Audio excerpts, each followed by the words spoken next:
Nós vos adoramos, Santíssimo Senhor Jesus Cristo, e vos bendizemos.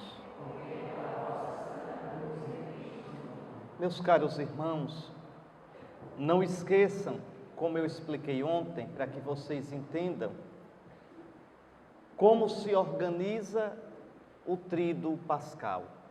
É uma pena que, em geral, as pessoas não prestem atenção a isso. Tríduo, 3 dias. Mas a gente só vai entender se lembrar como é que os judeus contam os dias. Para o judeu, o dia não começa à 00:01, como a gente. Para o judeu, o dia começa quando brilham as 3 primeiras estrelas no céu. O dia começa ao entardecer. Por isso que no livro do Gênesis se diz, houve uma tarde e uma manhã, primeiro dia. Houve uma tarde e uma manhã, segundo dia.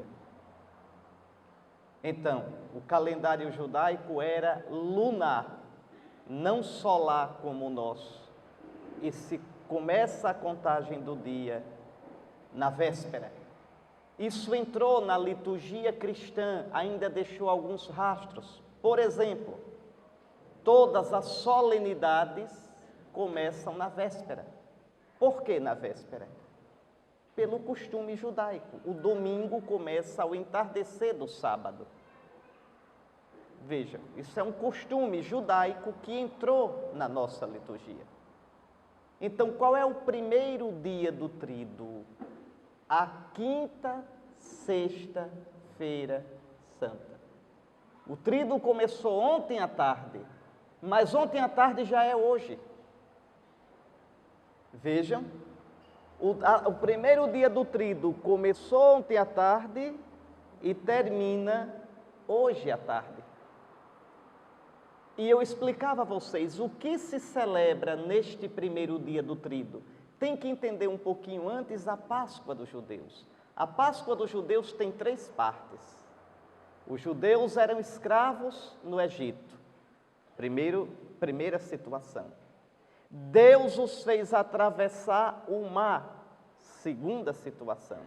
Eles saíram livres do outro lado, cantando glória a Deus. Louvemos ao Senhor que fez brilhar sua vitória, afogou no mar cavalo e cavaleiro.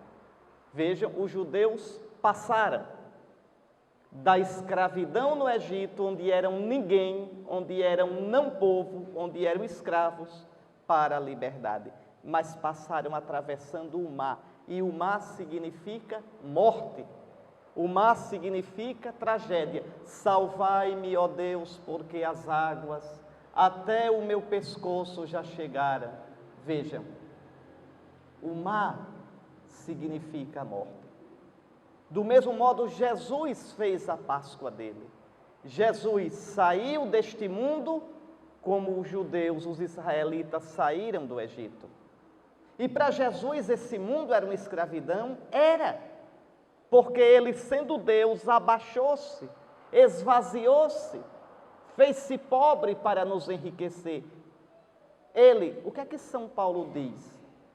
No capítulo 2 da carta aos Filipenses. Ele tinha a forma de Deus. São Paulo usa essa expressão, morfé tu teu. Ele tinha a forma de Deus. Era Deus. Não se apegou a isto. A gente se apega a tanta bobagem. Jesus não se apegou a ser Deus. Isso é uma coisa que a gente não vai entender nunca. Porque ser Deus é ser tudo. Mas por amor de nós, por obediência ao Pai, veja, ele que tinha a forma de Deus, abaixou-se. São Paulo diz, esvaziou-se.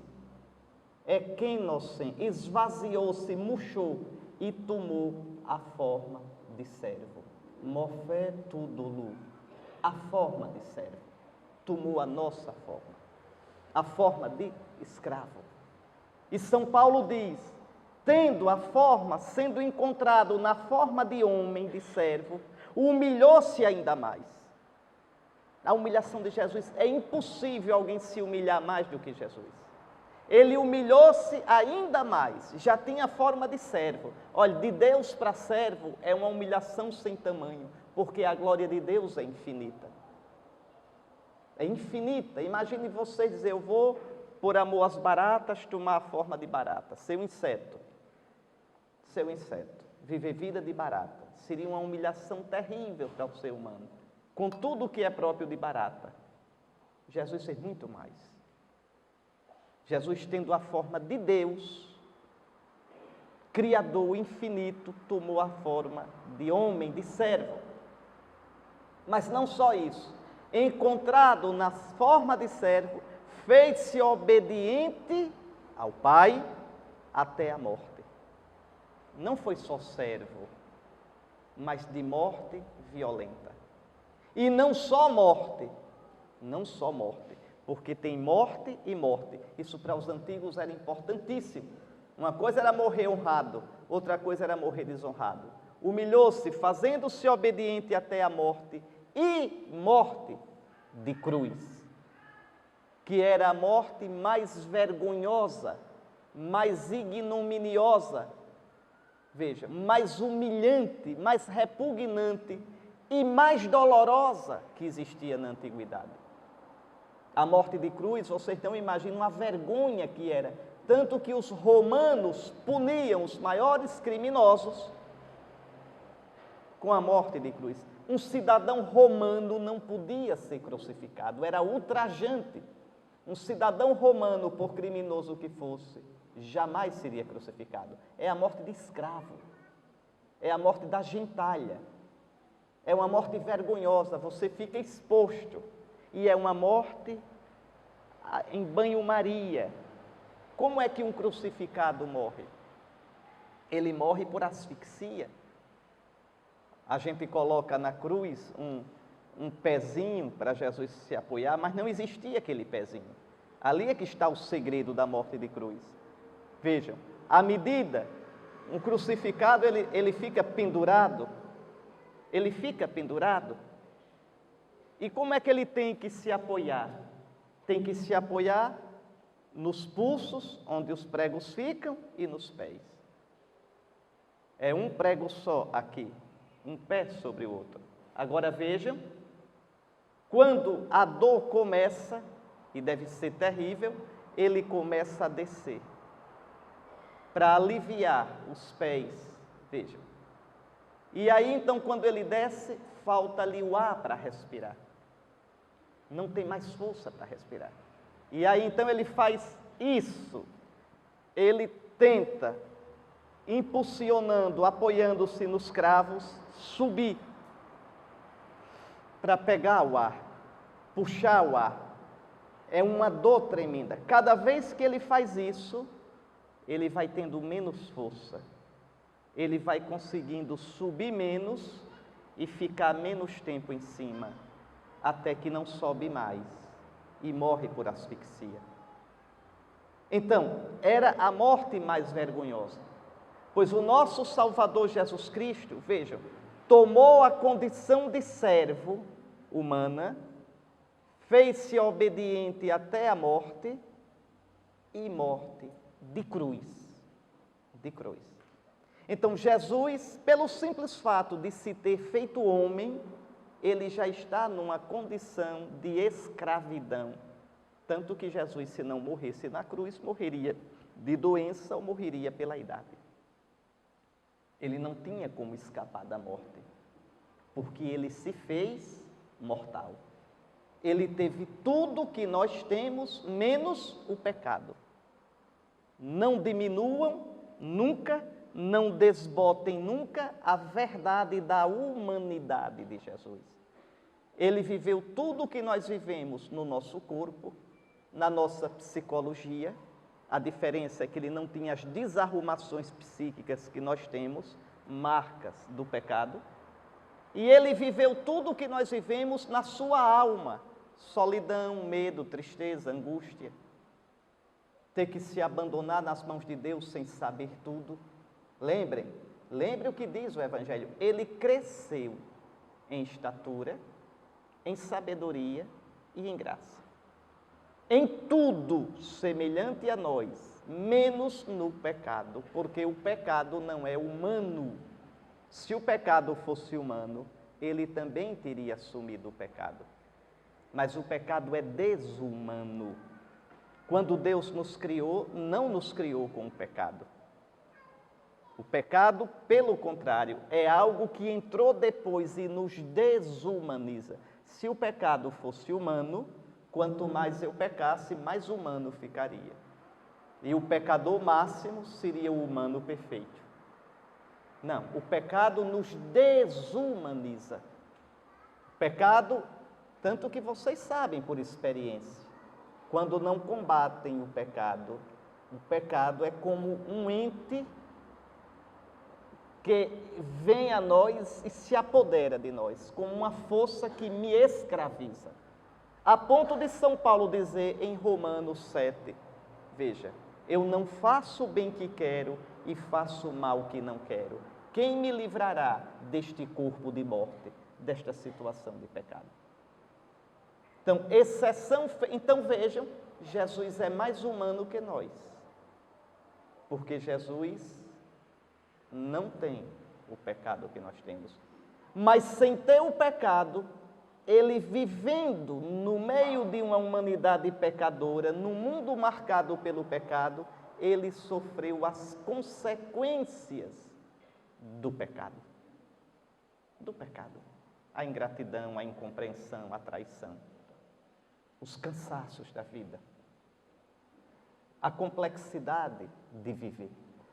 Ele enfrentou tudo isso. Então, como os israelitas estavam no Egito, na escravidão, Jesus estava na escravidão deste mundo. Jesus veio para um mundo de pecado. Jesus se fez solidário conosco. E isso é consolador. É importante entender que a vida que você tem, com todas as dificuldades, com todos os desafios, o nosso Salvador assumiu. Foi traído, foi incompreendido, enfrentou a solidão. Jesus foi um homem só. O povo não entendia, seus parentes não entendiam, dizia que ele enlouqueceu, queria levá-lo na marra para casa. Os 12 não entendiam, Jesus vai dizendo na frente que vai para a cruz e os 12 vão atrás discutindo quem é o maior. Jesus foi sozinho. No fim está sozinho no horto, pede aos 3 preferidos dele que venham rezar com ele, os 3 vão dormir e o deixa sozinho. Então não conseguem entrar. E Jesus foi só. E grita pelo Pai e o Pai não responde, se cala. Então vejam, Nosso Senhor não nos apresenta uma vida mascarada. Nosso Senhor nos apresenta a vida em toda a sua dramaticidade. E Ele viveu isso. É um consolo enorme para a gente. O Filho de Deus viveu o drama humano. A morte de Jesus não é uma morte bonita, posuda. Não, é uma morte angustiada. São Marcos diz no capítulo 14, ele começou a apavorar-se e entristecer-se. Ele diz, a minha alma está triste até a morte, é depressão braba. E diz aos discípulos, ficai aqui comigo e vigiai. Eu me sinto só, eu me sinto desamparado. Me sustentem.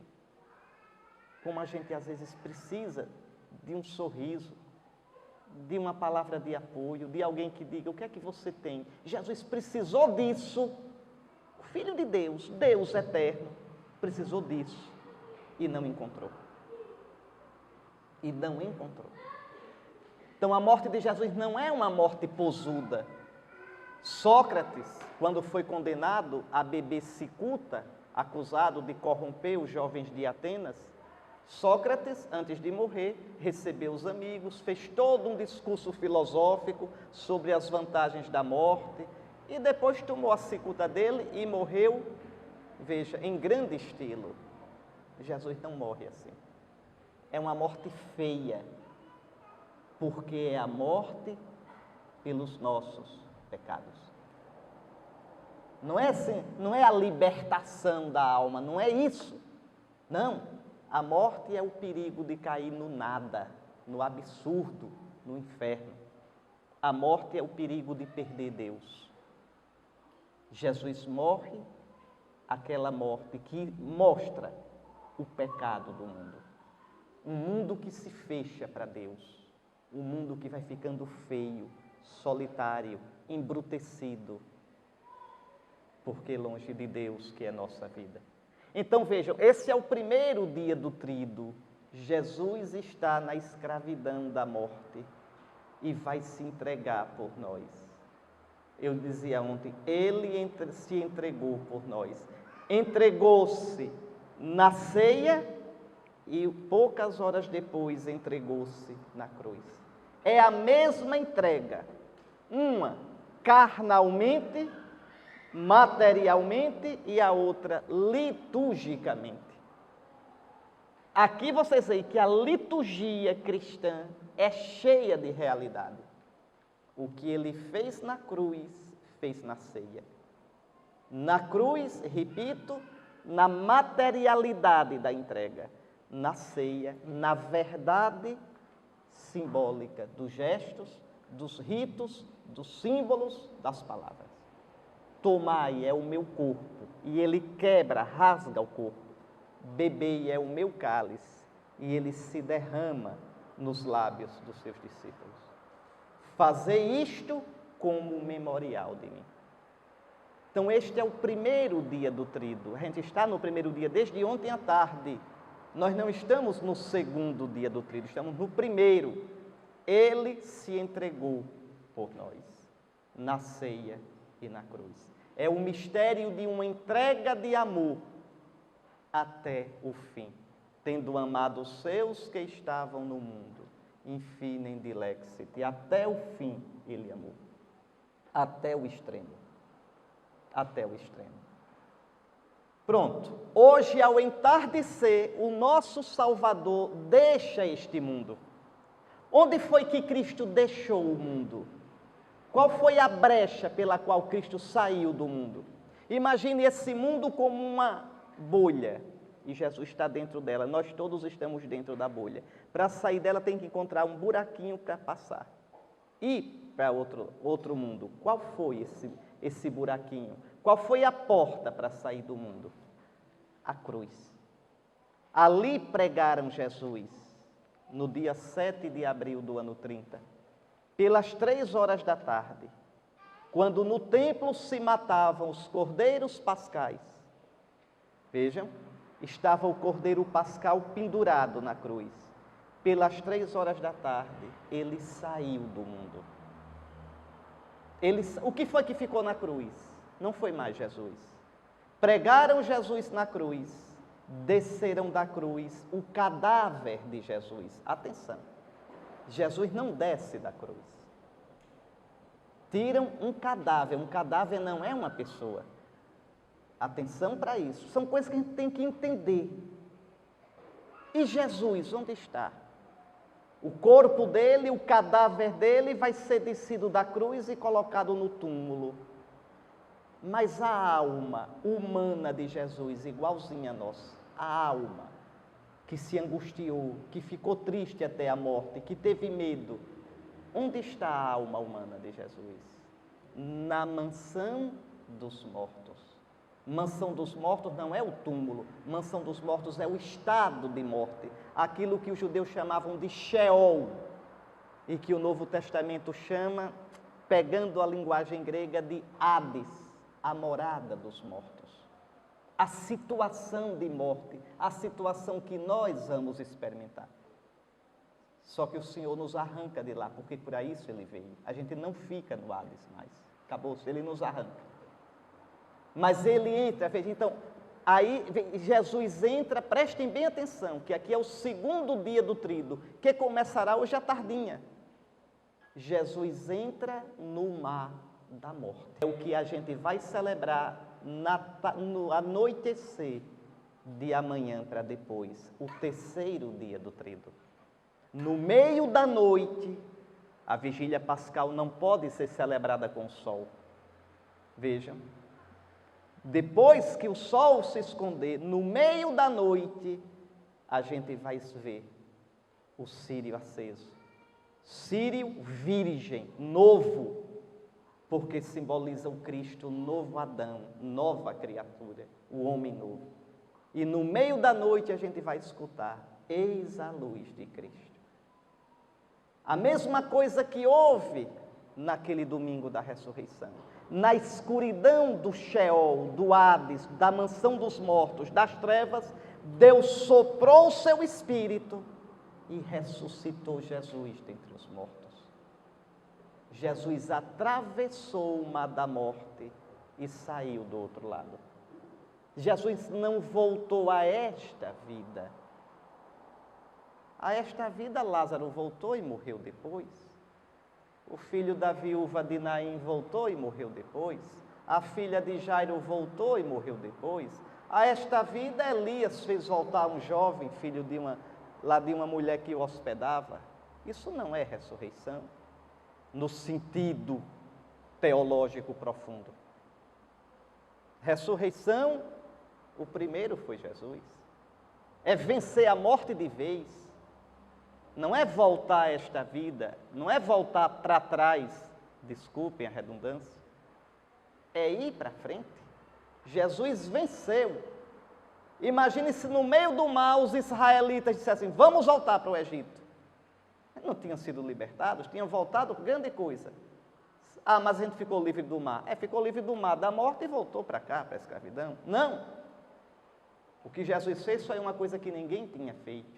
Ele atravessou a morte e saiu do outro lado. Ele nos abriu o caminho. Por isso a nossa alegria.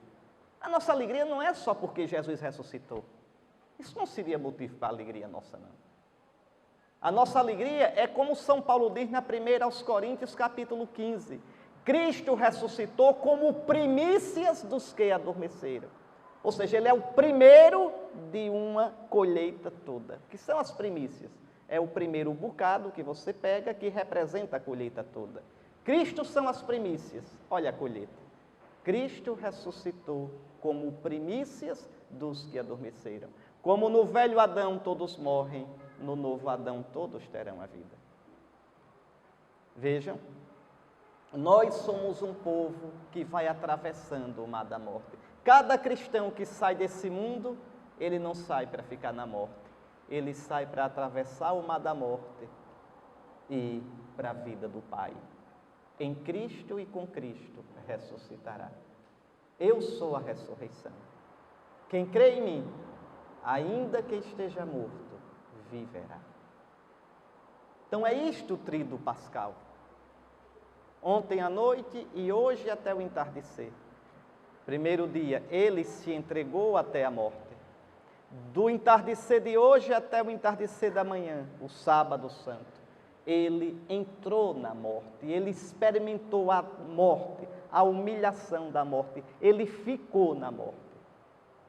Terceiro dia, do entardecer do sábado para o domingo, e aí dura 50 dias até Pentecostes. A igreja não consegue celebrar num dia só. Celebra 1/8, 8 dias, e depois 50 dias ainda de festa, até Pentecostes. Ele saiu do outro lado, ele venceu a morte. A dele e a nossa. O que é que eu faço para participar dessa vitória? Creia no Senhor Jesus e seja batizado nele. Vejam, por isso o batismo na Páscoa. Vejam, escravos do pecado, mergulhando na água do batismo, tem que ter esse mergulho, no mar da morte e no mar da água batismal. Aquela água cheia do Espírito Santo, como a do Mar Vermelho. Vejam como, para vocês entenderem o que é a liturgia. Como Deus soprou na água do Mar Vermelho o vento siroco, o padre estende a mão e pede que o Espírito de Cristo abençoe aquela água. E você é mergulhado, é lavado naquela água. Você passa pela morte com Cristo e sai cristão, sai unido a Cristo para caminhar para a vida eterna. Por isso, na noite da Páscoa, tantos pelo mundo inteiro, os catecúmenos, os que estão se preparando para o batismo, tantos serão batizados. Morrerão com Cristo e ressuscitarão com Cristo. Essa é a nossa glória. E esse batismo deve ir agindo em nós. Então, Com isso, espero que vocês fiquem bem situados no que a gente está celebrando.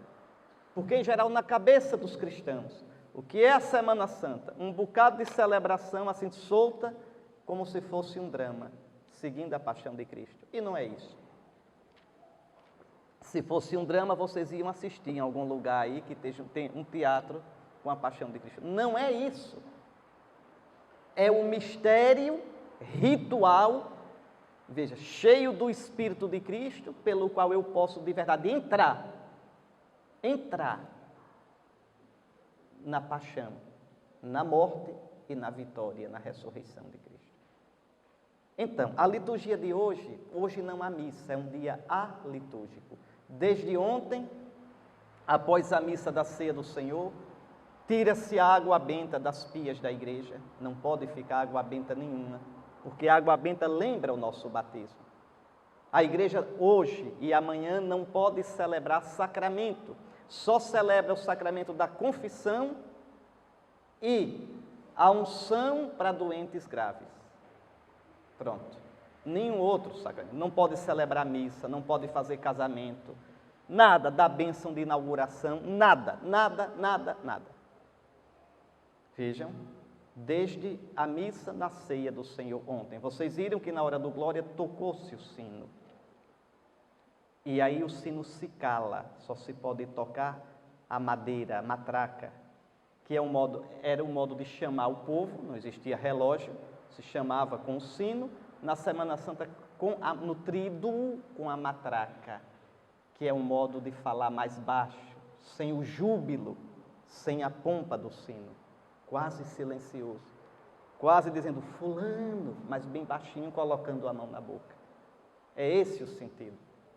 A partir de ontem, a partir do Glória, logo após o Glória, deveria-se, infelizmente a gente está longe de conseguir isso no Brasil, paciência, né? A gente queima com a lenha que tem, não se deveria tocar instrumento musical nenhum, o canto é só na voz, só no gogó, não tem instrumento musical nenhum.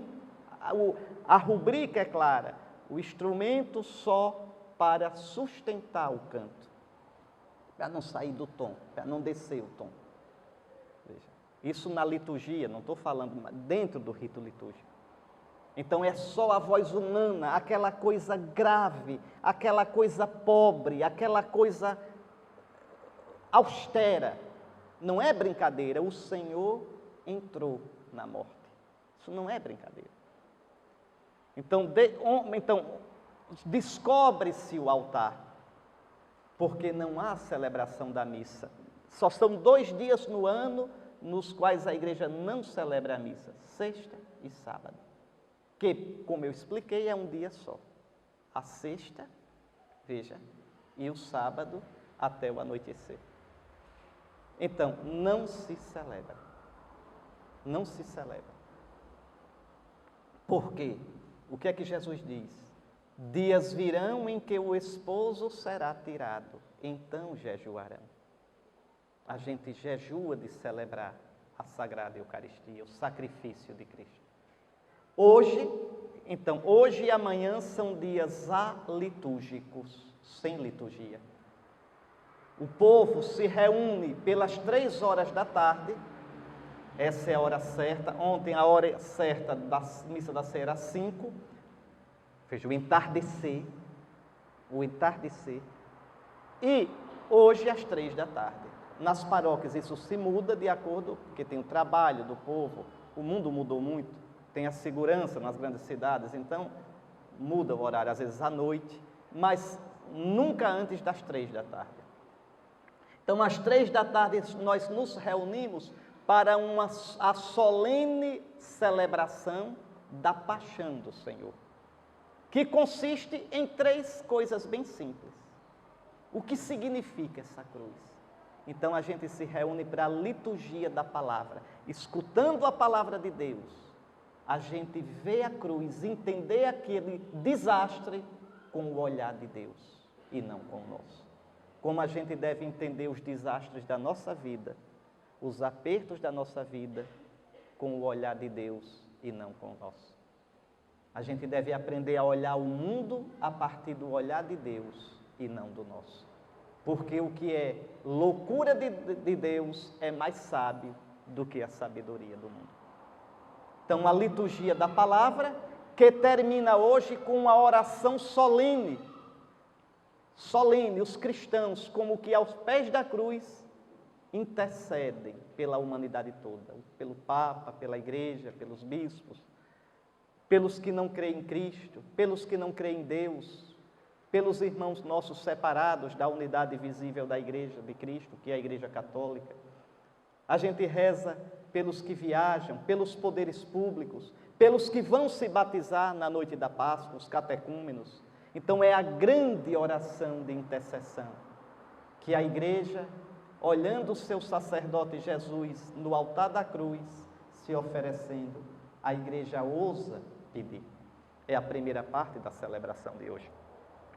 Depois, na segunda parte, que é a mais impressionante, comovente, a adoração da cruz. Entendam, a adoração não é da madeira da cruz, a adoração do mistério da cruz. O que é a cruz? O amor de Deus que se entrega. É esse o sentido. E hoje, o amor de Deus que se entrega é personificado, é materializado na cruz. Três vezes, pela boca do ministro sagrado, a Igreja vai dizer uma coisa escandalosa. 3 vezes. Ela vai levantar a cruz, descobrindo-a pouco a pouco, e vai dizer: eis a árvore da cruz, eis a madeira da cruz, do qual pendeu a salvação do mundo. O lenho. Mas como pode a salvação vir de um desastre desse? Como pode a salvação vir de uma derrota? De um desastre, de uma injustiça dessa? A gente só pode fazer o que a gente vai fazer. Se ajoelha e diz: vinde, adoremos. Vejam, vinde, adoremos. 3 vezes, cada vez um tom mais alto. É o anúncio da Igreja.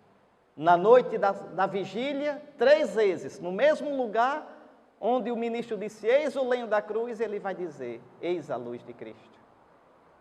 Vejam, o lenho se tornou luz, a morte se tornou vida, a derrota se tornou vitória. Vejam a lógica de Deus. Vejam como a liturgia nos coloca no coração do mistério. E a gente canta, depois, ao beijar a cruz, a gente canta os lamentos do Senhor, que são impressionantes. O Senhor diz: eu só te fiz o bem, meu povo. Por que fizeste isto comigo? Por que rompeste a aliança? Por que pagaste, bela vinha eu te plantara, tu plantaste a lança em mim. Águas doces eu te dava, foste amargo até o fim. Por que fizeste isso? E aí se mistura a história de Israel, o antigo povo, e a história da Igreja, o novo povo, a nossa história. Meu povo, por que fazes assim comigo? Por que és ingrato? Por que não pagas amor com amor? Veja, por que te fechas? E a terceira parte, a comunhão eucarística. As hóstias que nós vamos comungar hoje foram consagradas ontem. Aqui é muito interessante, viu? Só para vocês saberem, aqui os padres é que tem que ter o cuidado com isso, mas para vocês saberem. Na missa de ontem, vocês comungaram hóstias consagradas ontem. No tríduo não se pode comungar hóstias consagradas anteriormente. As hóstias que tivessem nas igrejas, o padre recolhe e guarda num cantinho. Então, vocês comungaram ontem as hóstias consagradas ontem. E hoje comungarão as hóstias consagradas ontem. Elas estão naquele lugarzinho que foi preparado na paróquia, no altar da reposição, para serem adoradas, Cristo ser adorado de modo solene até a meia-noite. A partir de meia-noite a adoração só pode ser silenciosa e pessoal. Hoje já é assim. Vejam, então, nós vamos comungar. Por que comungar?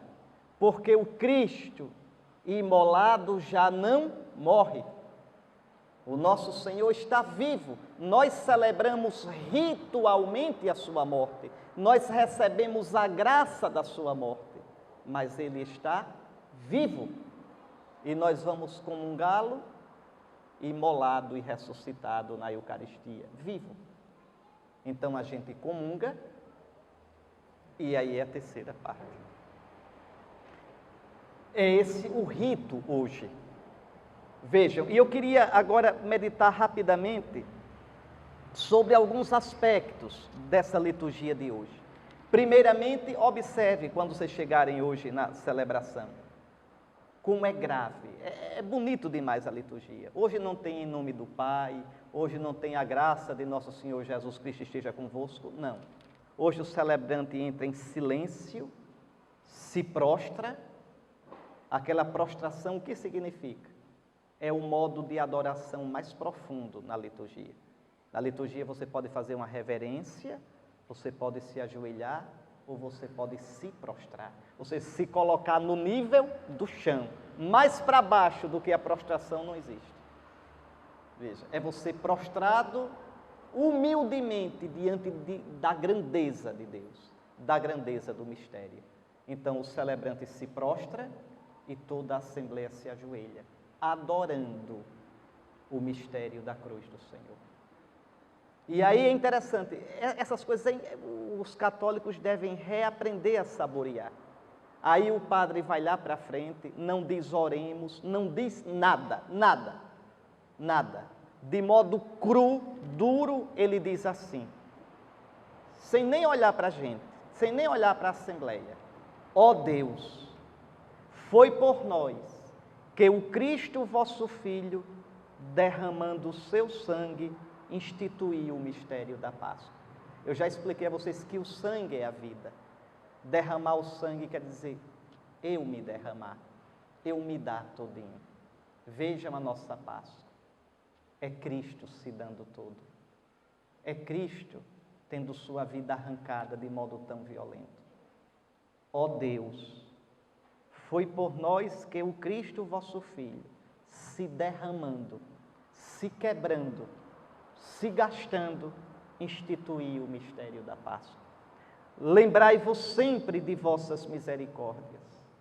O que vós fizestes, Deus Santo? Vós entregastes o vosso Filho de um modo tão espantoso, tão escandaloso, por nós. Veja, por nós. Na vigília pascal a igreja vai dizer, não vai dizer a Deus, no precônio pascal, não hesitastes em dar o próprio Filho, não hesitastes, Pai, que loucura vossa, não hesitastes em entregar o próprio Filho, o herdeiro, para a culpa dos servos resgatar, dos empregados. Quem já viu? Dar um filho em resgate pelos empregados. Quem já viu? Os empregados todinhos não merecem um filho, pois o Pai deu. Lembrai-vos então das vossas misericórdias, é no plural, porque é uma misericórdia inesgotável. E santificai-nos pela vossa constante proteção. E que termina a oração de um modo ríspido. Não é por nosso Senhor Jesus Cristo, vosso Filho, na unidade de nada. Por Cristo nosso Senhor. Amém. Então veja, a liturgia é concisa, quase que seca, quase que rude no dia de hoje. E aí então a gente vai ouvir, e espero que vocês ouçam logo mais à tarde, com os ouvidos do coração. A primeira leitura é do 4º cântico do servo sofredor. Vocês sabem que o profeta Isaías, em 4 poemas, fala de um personagem misterioso, um servo de Deus que deveria vir e ser humilhado, ser derrotado, morrer de modo vergonhoso pela salvação, de Israel e da humanidade. São 4 cânticos. Durante essa semana a gente já ouviu 3, segunda, terça e quarta-feira. Cada dia a primeira leitura da missa foi um canto. Hoje é o 4º cântico, o mais impressionante de todos. Os judeus ainda hoje não sabem direito quem é esse servo. Veja, nós cristãos sabemos. Porque na cabeça dos judeus, esse servo não é o Messias. O Messias é glorioso e esse servo é homem de dores. Escute, cristão, e você descobre quem é esse servo. Olhe como Deus apresenta. Eis o meu servo. Já é Deus mesmo mostrando. Eis o meu servo. Veja, eis que o meu servo será bem-sucedido. Sua ascensão será o mais alto grau. Mas que palavra é essa?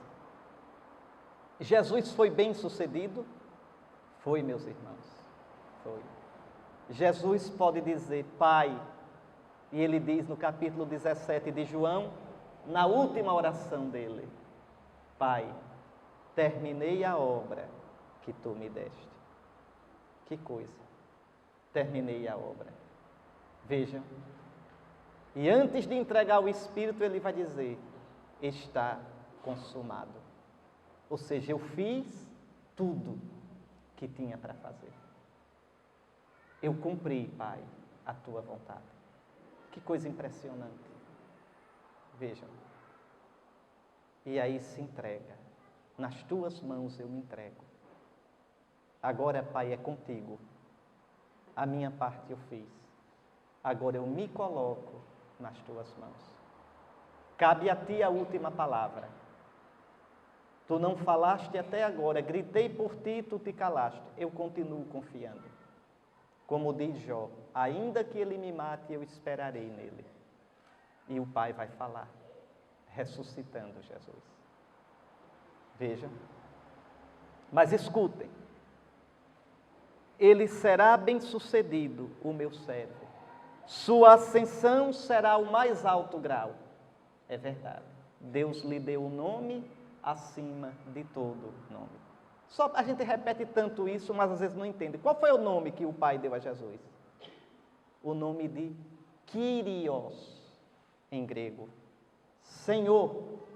Vocês vão dizer, e que nome é esse? O que é isso? É que Kyrios, em grego, na Bíblia grega, na tradução grega do Antigo Testamento, o Antigo Testamento chamava a Deus de Kyrios. Kyrios, em grego, traduz o hebraico Adonai. Adonai é o modo como os judeus chamam Deus. Os judeus não chamam Deus pelo nome. Esse nome santo, Javé, que não deve andar para lá e para cá na boca da gente. O judeu, quando via esse nome, ele dizia Adonai. Veja, Adon é Senhor. Senhor. Na Bíblia grega foi traduzida para Kyrios. Então não se iluda, quando o povo encontrava Jesus, dizia Senhor, mas aí é Senhor, como a gente chama todo mundo de Senhor. Ô seu José, veja, Senhor era só, o povo falava somente como um título de respeito. Mas agora não, aqui Senhor é no outro sentido. Senhor quer dizer Deus, Kyrios. Por isso São Paulo vai dizer, no capítulo 2 da carta aos Filipenses, Deus lhe deu um nome acima de todo nome. E toda língua confesse para a glória de Deus Pai, que Jesus é Kyrios, que Jesus é Deus. Aí o cristão escuta e não entende, mas ele não já era? Era não, ele era Deus como Deus, mas Deus como homem ele não era. Agora quem é Deus é o homem Jesus. Agora é aquela carne nascida de Maria, é aquela alma humana igual a nossa, que agora é divino. Vejam, na sua natureza divina, Jesus já era Deus, não mudou nada. Mas é a natureza humana que ele tinha igual a nós, que ele recebeu de nós no ventre de Maria. A natureza humana que se cansou, que teve medo, que se angustiou. É isso que agora Veja, um da nossa raça, um igual a gente, é Deus. Veja, que o verbo era Deus, sempre foi. Mas que Jesus de Nazaré, o verbo feito carne, seja Deus agora. Veja, que dentro da Trindade tem alguém com dente, tá certo? Com cabelo, que seja divino. Isso foi com a ressurreição de Cristo. E lembrem, já disse hoje, ele ressuscitou como primícias. Onde eu estiver, Pai, eu quero que eles estejam. Não sei se vocês se lembram de um detalhe. Jesus nunca nos chama de irmãos. Nunca chamou os discípulos de irmãos. Depois que ele ressuscita, ele diz logo às mulheres: ide dizer aos meus irmãos, conquistei todos pela minha morte e ressurreição. Nunca mais me separo deles, nunca mais. Eu quero que onde eu estiver, eles estejam, Pai, para que vejam a minha glória. Mas vocês têm que entender também isso. É um bocado de coisa que a gente tem que entender. Ver a glória de Deus não é ver como eu estou vendo esse telhado. Ver a glória de Deus é estar dentro da glória de Deus. Santo Irineu diz bonito, no século II, como quem vê a luz está na luz, quem vê a glória está na glória. Vou explicar. A gente está vendo a luz do sol, não está? E onde é que está a luz do sol? Cercando a gente. A gente está metido dentro da luz. Veja. Quem vê a luz está dentro da luz. É assim que a gente estará na glória de Deus. Quem vê a glória está dentro da glória. Veja. A gente vai estar mergulhado em Deus. É isso que Jesus pede para nós. Que eles vejam a minha glória. Que eles estejam onde eu estou, para que vejam a minha glória, glória que tu me deste. Quando? Na ressurreição. Então, é verdade essa palavra do profeta Isaías. Vejam, o meu servo será bem-sucedido, sua ascensão será o mais alto grau. Assim como muitos ficaram pasmados ao vê-lo, tão desfigurado ele estava, que não parecia ser um homem ou ter aspecto humano, do mesmo modo, ele espalhará sua fama entre os povos. Diante dele, os reis se manterão em silêncio, vendo algo que nunca lhes foi narrado e conhecendo coisas que jamais ouviram. Sim, os reis aqui são os grandes do mundo, seja que grandeza for. Pode ser um professor universitário, um cientista, um governante, vendo a lógica de Deus. Me diga, pelo amor de Deus, quem de nós pode entender a lógica de Deus que passa pela cruz? Nem a gente. Você só pode entender a lógica de Deus se na hora da sua cruz você se ajoelhar. Se você não fizer isso, você vai-se embora. Pragueja, maldiz, diz isso tudo é besteira, eu perdi minha vida em besteira e vai embora. A gente só pode entender a lógica de Deus unindo-se à cruz do Senhor. É o único caminho e eu sinto lhes dizer, não há outro. Aqui também tem uma coisa impressionante. Jesus é o mais belo dos filhos dos homens. No entanto, a Escritura diz, ele não tinha mais nenhuma forma de homem. Veja, a gente sentia repugnância, não parecia ser um homem ou ter aspecto humano. Que mistério! Sabem por que isso? Porque nós somos imagem de Deus e o pecado deformou essa imagem.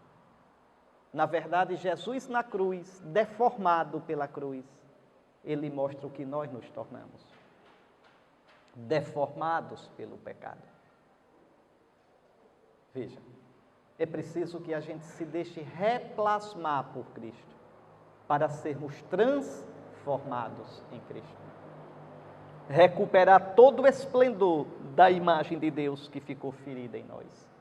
E aí Isaías continua, olhem, quem de nós deu crédito ao que ouvimos? E a quem foi dado reconhecer a força do Senhor? Quem é que vai acreditar num Deus assim? O mundo zomba de Jesus. O mundo não, a lógica minha gente, não brinque, o mundo não é bonzinho, nem é simpático. Os cristãos não são simpáticos ao mundo. A gente é tolo achar que o mundo está de braços abertos para a gente. Jesus preveniu, o mundo vos odeia. E odiou a mim. Jesus disse, o que é odiar? Odiar no sentido bíblico é não querer bem. O mundo não nos estima, nós somos os chatos. Nós somos aqueles que vêm lembrar o mundo coisas que o mundo não quer de modo nenhum aceitar. Não se iludam com isso. Porque, veja, olha, sejam espertos, pelo amor de Deus. Veja, a gente aceita a cruz com repugnância. A gente, para aceitar a cruz, tem que brigar a vida todinha para se converter, que a gente quer fugir dela o tempo todo. A gente que é cristão, a gente que ama o Senhor, e vocês esperam que os de fora aceitem isso assim brincando. Me diga, que juízo é esse da gente? A cruz não é lógica, o caminho da cruz não é o caminho natural. O caminho natural é o cair fora, é escapar, é salvar a minha vida. O caminho natural é o que vocês vão escutar hoje. Os 12 fugiram. Só deixaram mesmo, foi a marca do beijo da traição, aí foram embora. Está vendo? É interessante que no Concílio Vaticano II se discutia muito sobre um assunto, vocês não ouviram falar muito nisso, sobre a colegialidade episcopal. Quer dizer, é assim, só para vocês entenderem. Como os apóstolos eram um colégio, quer dizer, um grupo de 12, tendo Pedro como cabeça, os bispos são um colégio, o colégio episcopal, sucessor dos apóstolos, tendo o bispo de Roma, o Papa, como cabeça. Aí tinha um cardeal, o cardeal Joseph Siri. Joseph Siri não gostava muito dessa história. Aí ele, abusado, disse assim, me mostrem no Novo Testamento uma única vez que os apóstolos tenham agido como colégio, como grupo. Eles, porque eu só conheço uma. Só uma vez os apóstolos agiram todos juntos. Foi quando correram e deixaram Cristo sozinho. Vejam. E essa é a nossa tentação. Correr e deixar Cristo sozinho. Na hora da humilhação, na hora do sofrimento, pegar a cruz e esconder. Colocar no bolso ou por dentro da camisa. É um jeito de dizer, não conheço esse homem. Eu não tenho parte com ele. A cruz não é lógica. Nem para a gente, nem para o mundo.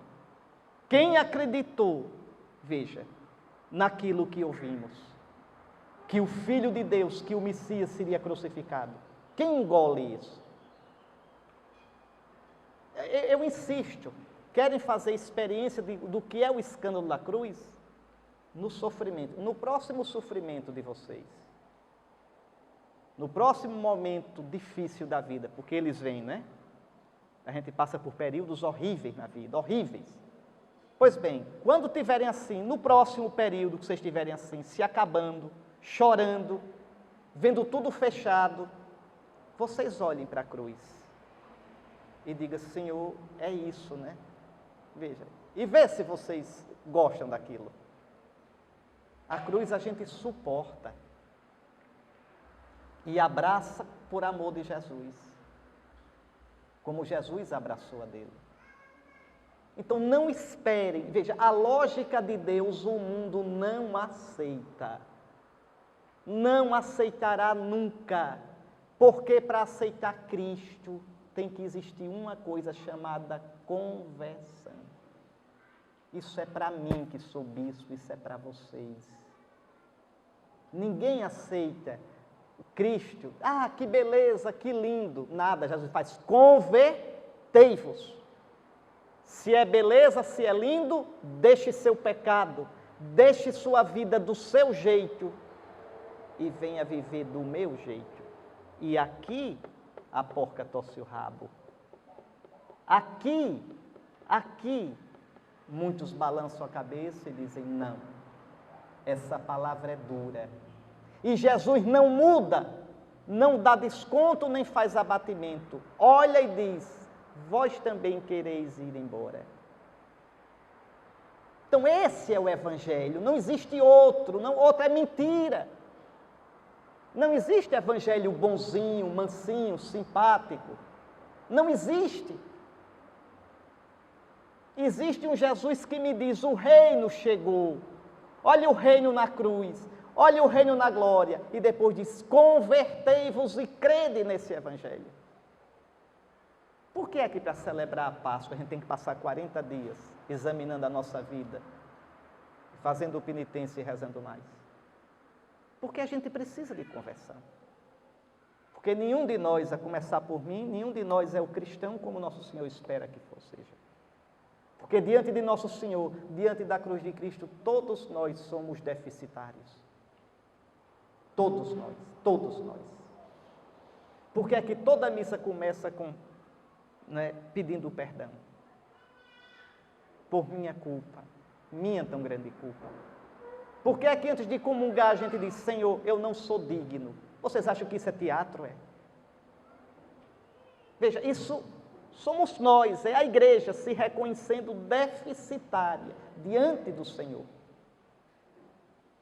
Diante do Senhor. Pois bem, quem acreditou naquilo que nós ouvimos? E aí vai falar sobre esse servo. Olha esse servo, diante dele, diante do Senhor, veja, ele cresceu como rebento de planta ou como raiz em terra seca. Foi xoxinho. Jesus nunca foi grande aos olhos dos homens. Nunca fez mega show. Nunca foi amigo dos poderosos do mundo. Era um João ninguém. Veja, como planta em terra seca, raquítica. Veja, não tinha beleza nem atrativo para o olharmos. Não tinha aparência que nos agradasse. Era desprezado como o último dos mortais. Homem coberto de dores, cheio de sofrimentos. Passando por ele, tapávamos o rosto. Tão desprezível era, não fazíamos caso dele. É por isso que os pobres são sacramentos de Cristo. Porque os pobres, naturalmente, causam afastamento de nós. Vem dar trabalho, vem pedir coisa, pode causar repugnância se não são limpos. Vejam, Jesus diz: o que fizerdes a eles, a mim o fizestes. Por quê? Porque eu me tornei um deles. Na cruz eu fui homem de dores. Na cruz eu não tinha nada, eu fui pobre. Veja, o pobre é vigário de Cristo também. É vigário de Cristo. Ou seja, o pobre representa Cristo. Está no lugar de Cristo. Vejam bem, escutem mais.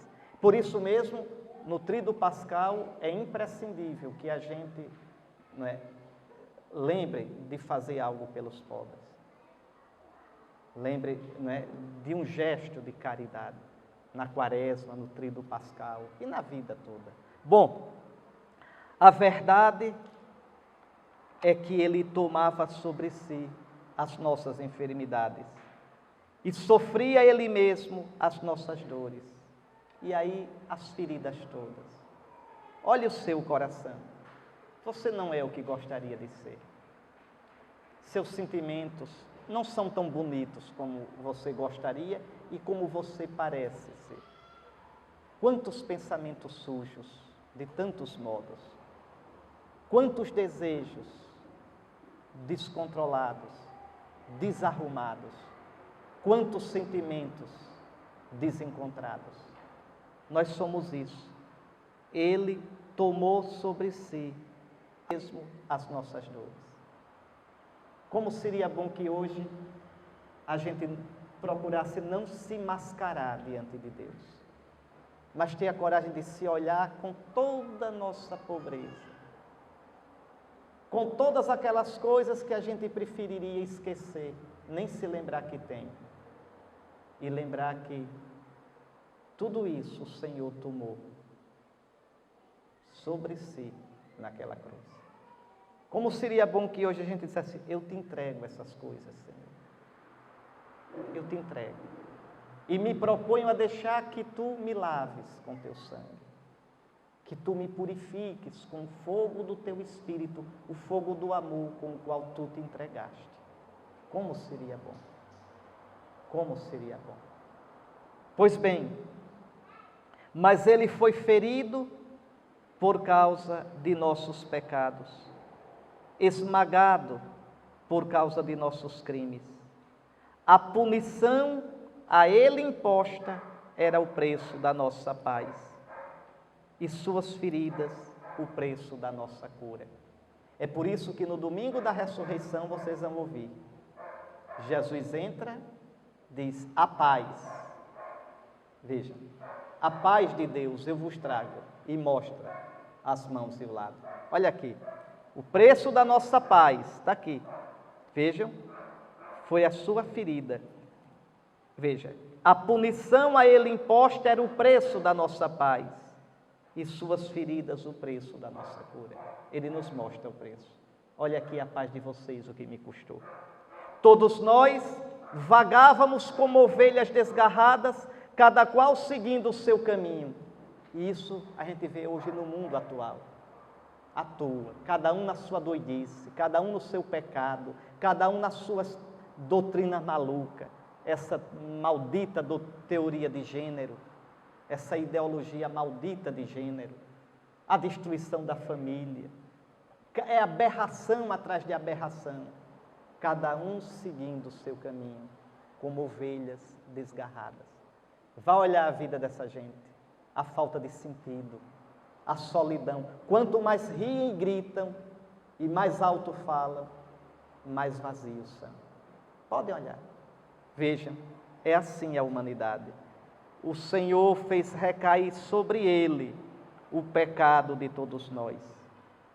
Foi maltratado e submeteu-se, não abriu a boca. Lembre que o Evangelho insiste em dizer isso. Jesus não abriu a boca. Jesus não se defendeu. Entregou ao Pai a sua defesa. Ele é o servo sofredor. Veja.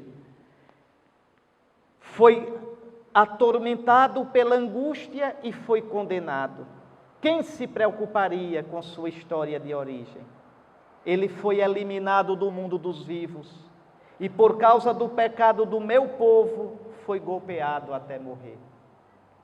Deram-lhe sepultura entre ímpios, um túmulo entre os ricos, porque ele não praticou o mal, nem se encontrou falsidade em suas palavras. Jesus morreu como um condenado.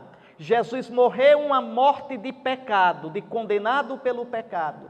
Foi sepultado como qualquer um de nós, pecador, apesar de não ter pecado. Veja, Nosso Senhor se tornou igual a nós em tudo. Nosso Senhor se solidarizou com nós em tudo. Olhe que frase. O Senhor quis macerá-lo com sofrimentos, oferecendo sua vida em expiação, ele terá descendência duradoura. Meus irmãos, nós somos a descendência de Cristo. No Salmo 22, Jesus diz: minha descendência o servirá. Nós somos a descendência dele. Jesus diz: se o grão de trigo que cai na terra não morrer, fica só um grãozinho. Não caiu, olha aqui o grãozinho. Mas se cair na terra e morrer, dá fruto. Olha aqui o fruto. Ele é o grão de trigo, caído por terra, macerado, enterrado. Quantas espigas deu, quantos grãos ele gerou. Nós somos a herança de Cristo, sem merecer. Sem merecer. Nenhum de nós merece. Nenhum de nós merece o nome de cristão. Nenhum. No entanto, nós somos cristãos. E quantas vezes vivemos como pagãos? Pensamos como pagãos. Aplaudimos o que os pagãos fazem. Quantas vezes? Quantas vezes? E olhe de onde nós viemos. Olhe de quem nós somos frutos. Por esta vida de sofrimento alcançará a luz. e uma ciência perfeita. Quer dizer, o Filho, veja, São Lucas tinha dito no capítulo 2 que Jesus crescia no conhecimento de Deus Pai, crescia em graça, tudo isso como homem. E agora na cruz, ele chega ao conhecimento perfeito de Deus. Querem conhecer o Senhor? Suportem o sofrimento pelo Senhor. Enquanto a gente não sofre pelo Senhor, a gente não conhece o Senhor. É um conhecimento só teórico. Eu só conhecerei o Senhor pelo que eu sofri pelo Senhor. Aí é que está. E aí veja o que Deus diz: meu servo, o justo, quer dizer, o santo, fará justos, fará santos inúmeros homens, carregando sobre si suas culpas. Por isso, olha o que Deus diz: compartilharei com ele multidões. Deus o Pai diz: eu darei ao meu servo multidões. E ele repartirá suas riquezas com os valentes seguidores, pois entregou o corpo à morte, sendo contado como um malfeitor. Ele, na verdade, resgatava o pecado de todos e intercedia em favor dos pecadores. Está aí, meus irmãos. Não vai dar tempo eu meditar a segunda leitura, que é belíssima e fala do sacerdócio de Cristo. Mas que fique claro para vocês que essas ideias que eu coloquei aqui, assim, rapidamente, como pinceladas, ajudem vocês, ajudem a entrar nesse mistério tão grande da entrega de Cristo. Eu termino com a palavra do apóstolo São Paulo, que já citei ontem, com a exortação dele, na segunda carta a Timóteo. Lembra-te de Jesus Cristo, ressuscitado dentre os mortos. Veja, ele morreu, ressuscitado dentre os mortos. Fiel é esta palavra: se com ele sofrermos, com ele reinaremos. Não tenham medo de sofrer com ele. Se com ele morrermos, com ele viveremos. Nós vivemos num mundo frouxo. Nós somos uma geração de cristãos, uma geração generosa. E aqui eu falo agora sobretudo para os jovens, meus irmãos mais novos. Eu acho lindo em vocês, jovens, a generosidade. A generosidade. É lindo em vocês, topam tudo. Veja, vocês são generosos. Vocês têm a maior facilidade de dizer, com toda a sinceridade do coração: Senhor, eu darei a minha vida por ti. Mas vocês são frouxos. São frouxos. Vocês são como Pedro.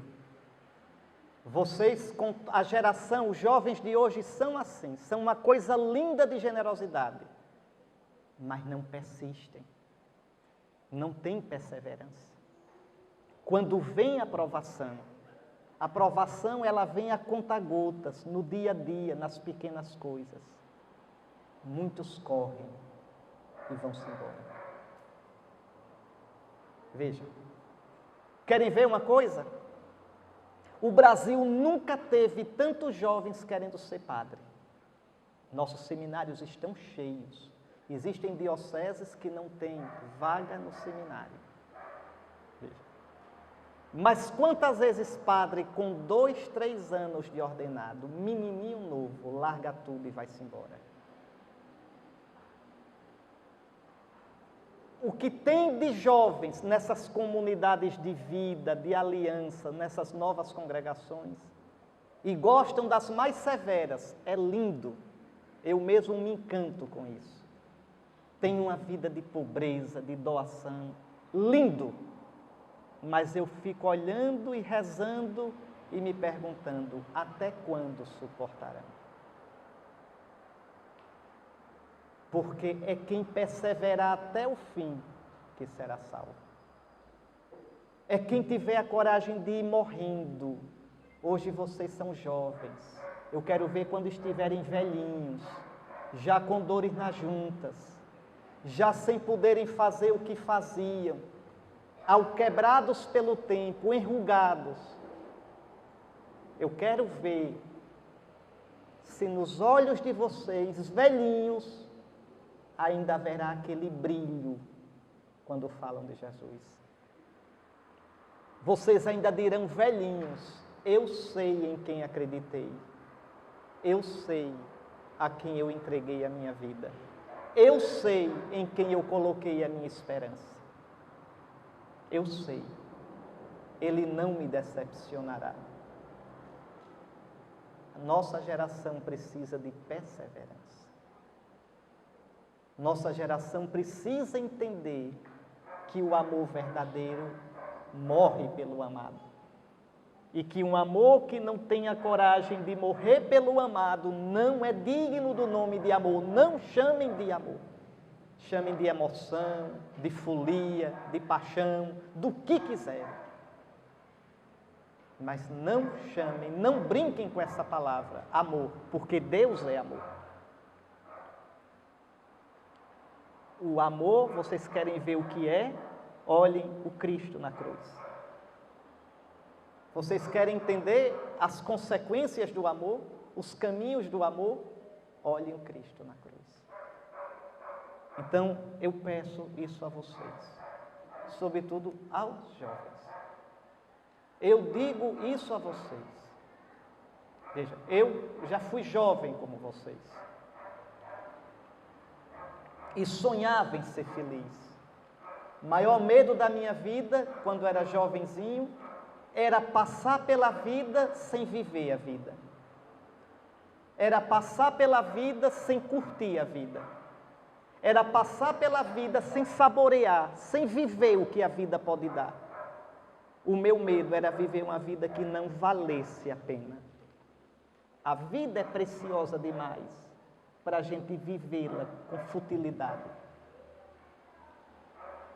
Era uma coisa que pedia muito, tinha uma oração, eu já disse isso algumas vezes.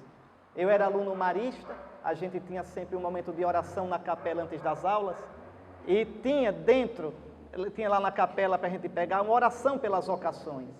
E tinha uma frase que sempre me comoveu: Senhor, que eu empregue a minha vida numa causa que vale a pena. E isso me azucrinava o coração. Como eu vou empregar a minha vida de modo que ela valha a pena? De modo que ela não seja uma ilusão. Uma ilusão. Ah, fui famoso, um jogador famoso, um ator famoso. Famoso na fama dos outros, na ilusão dos outros, numa imagem de marketing, uma bolha. Às vezes terminam se suicidando ou se drogando porque não suporta, porque sabem que vivem uma mentira. Uma mentira. Senhor, uma causa que vale a pena. Não é que os outros me elogiem. O elogio dos outros não dura quando você tranca a porta do seu quarto e se olha no espelho. Uma causa que vale a pena é uma causa que dê paz ao seu coração.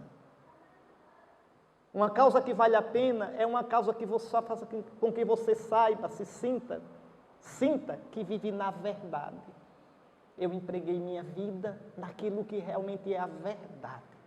Ainda que todo mundo me contestasse, ainda que todo mundo me criticasse, eu estou em paz porque eu sei que estou no que vale a pena, na verdade. Essa era a minha angústia, nos meus 14, 15, 17 anos. Muito bem. Hoje eu não sou mais jovem. Tenho 51. E eu digo a vocês, jovens, agora com os cabelos brancos, eu lhes digo, não tenham medo.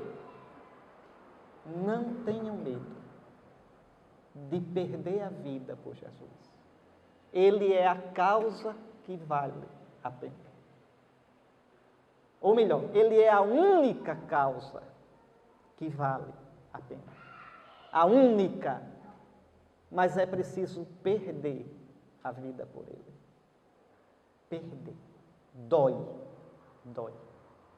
Mas quem tudo dá a Cristo, como dizia o Santo Padre Bento XVI, ao jovem, no dia da abertura do pontificado dele, quem tudo dá a Cristo não perde nada e ganha tudo. Isso era um velhinho de 78 anos, dizendo, de cabelinho branco já, que tinha perdido tudo. Veja, por experiência. E ainda hoje, no silêncio dele, ele continua dizendo: quem tudo dá a Cristo, nunca perde nada. Ganha tudo. Porque ganha a única coisa que ninguém pode tirar. Me diga, quem nos pode tirar Cristo, a não ser nós mesmos? Tudo que você tem, você pode perder. Tem inteligência? Amanhã você pode estar demente. Tem família? O tempo vai levá-la. Tem amigos? Eles vão embora. Tem juventude? Espere mais umas décadas para ver. Tem saúde? Tem fama? Tudo isso passará. Tudo isso passará. A única coisa, que vocês terão sempre, e cada vez mais profundo, e cada vez inundando mais de paz, é Jesus, nosso Senhor. Jesus. E no último momento da vida, quando vocês não tiverem mais nada a não ser o último sopro para morrer, felizes de vocês se tiverem Jesus, porque terão tido tudo e puderão com um sorriso de paz dizer: Senhor, eu vivi contigo, eu te procurei a vida toda, eu me uni a ti, até nessa doença eu me uni à tua morte, e agora eu vou para os teus braços na tua ressurreição. Então, queridos irmãos, nesse mundo frouxo, nesse mundo de tantas palavras bonitas e tão pouca consistência, eu lhes peço, perseverem na fé. E peço aos jovens que o entusiasmo de vocês, que as promessas, as juras de amor que vocês fazem a Nosso Senhor, se transformem em paciência no dia a dia, no cansaço, na preguiça que a gente sente, nos momentos, os períodos nos quais o entendimento fica obscurecido e a gente já não vê beleza na vida que abraçou, já não vê beleza no cristianismo, já não vê beleza em Nosso Senhor, já não vê beleza em nada, o irmão se torna um peso. Veja, o cristianismo se torna uma chatura, e vem então todas as carências da gente. Eu estou perdendo a minha vida, eu estou me privando disso. Veja, cuidado, é o momento de participar da cruz do Senhor. É o momento de dizer: eu completo na minha carne o que faltou da tua paixão.